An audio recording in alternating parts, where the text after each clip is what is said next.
voilà. Je ne vous ai pas oublié, Myriam, évidemment. Myriam Sera, avec laquelle on ne peut pas oublier Myriam. Comment Et ça va, j'embrasse Anna? Olivia Ruiz, voilà. Absolument. Anna Ça va Reinhardt très bien. qui va nous faire découvrir le sculpteur. C'est Oui. un artiste, le Rodin du chocolat, Patrick Roger. C'est si bien présenté, il va être ravi. Ah En bah effet, oui. Patrick Roger, il est né dans le Perche, figurez-vous, dans un tout petit village qui s'appelle Piolet. Il va pas très longtemps à l'école, mais il apprend l'essentiel avec sa famille. Ses parents sont boulangers, il apprend la nature, il apprend le goût des bonnes choses. Et voilà, il bosse. Et en 2000, on lui remet le titre de meilleur ouvrier de France chocolatier. Mais pour remporter ce titre au concours, évidemment, il propose des choses délicieuses qui font fondre quiconque, mais aussi une sculpture, celle grandeur nature d'un planteur de cacao. Et il rafle le prix, évidemment, avec ça.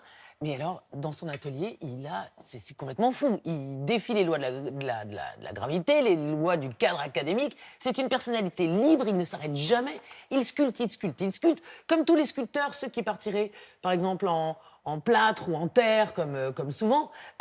Ensuite, vous savez, ils confient leur sculpture à des fonderies qui les réalisent en bronze ou en aluminium. Ben, lui, il fait pareil. Sinon, tout ça disparaîtrait, ça serait si triste.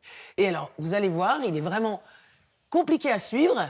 Il a une telle énergie. C'est pas étonnant qu'il soit très copain avec Depardieu. D'ailleurs, il en a fait quelques sculptures. Je vous propose de découvrir son atelier. C'est à Sceaux, en région parisienne. Et voilà, ça sent bon le chocolat.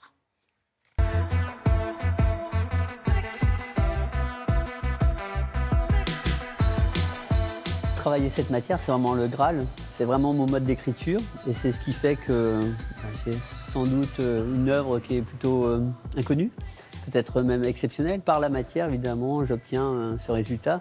Et surtout quand je commence, je ne sais jamais ce que je fais. Déjà, on va manger. Ça commence comme ça, au départ. Les techniques pour la sculpture, c'est très mixte. Mais on peut dire quand même que c'est de la taille directe. Donc quand on est dans le bloc, ça peut être du rond de bosse. Comme Rodin, ils rajoutaient sur leur terre, sur le plâtre, ils ajoutent de la matière. C'est un peu aussi la matière qui va déterminer ce que je vais faire. À partir de 2 mm, tout devient complexe. C'est un véritable défi parce que la matière chocolat n'est pas faite pour prendre des dimensions de cette taille. La matière première, elle est soit en bloc, soit des pastilles.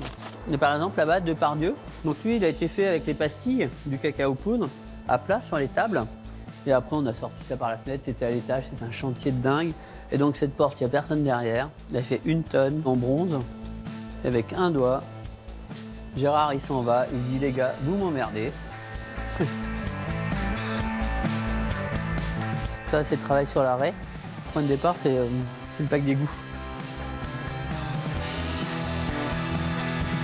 Et les papes, c'est François, qui est sous différentes coutures. Ces pièces-là, c'est moins lourd que le chocolat. Le chocolat, quand j'ai travaillé, je suis en plein. Donc chaque œuf fait 250 kg. Là, on a, je crois, c'est 120 kg les 3.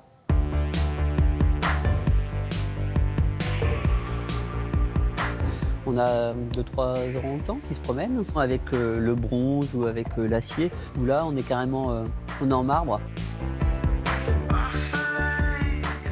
L'objectif, c'est vraiment d'être de plus en plus artistique.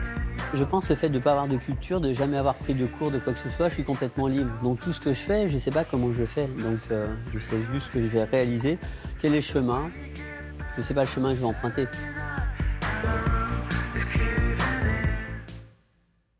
Ah oui, ça c'est vraiment l'artiste Ouais, un par passionné. excellence. Ah oui, c'est impressionnant. Un passionnant passionné. C'était compliqué à dire ce matin. Donc voilà, juste pour vous dire que donc, le Salon du chocolat, ça commence aujourd'hui, c'est jusqu'à dimanche. Ça sentira presque aussi bon que dans l'atelier de Patrick Roger. Et puis 2 livres qui traitent de l'œuvre et de la vie de ce chocolatier, le seul meilleur ouvrier de France, qui est aussi collectionné dans le monde entier. Vraiment 2 beaux livres, n'hésitez pas. Le premier s'appelle 100 degrés 5. C'est une sorte de carnet de vie, un carnet d'envie. C'est très intéressant. Et l'autre qui s'appelle Sculpture, qui parle là plutôt de tout son aspect donc, d'artiste. Les 2 sont à la maison Fabrique de l'Épure, avec des préfaces un peu chic, Jacques Lang, ou bien le président directeur du Louvre. Enfin, vous voyez que le monsieur fait son chemin. Des amateurs de chocolat, merci beaucoup Anna Reinhardt.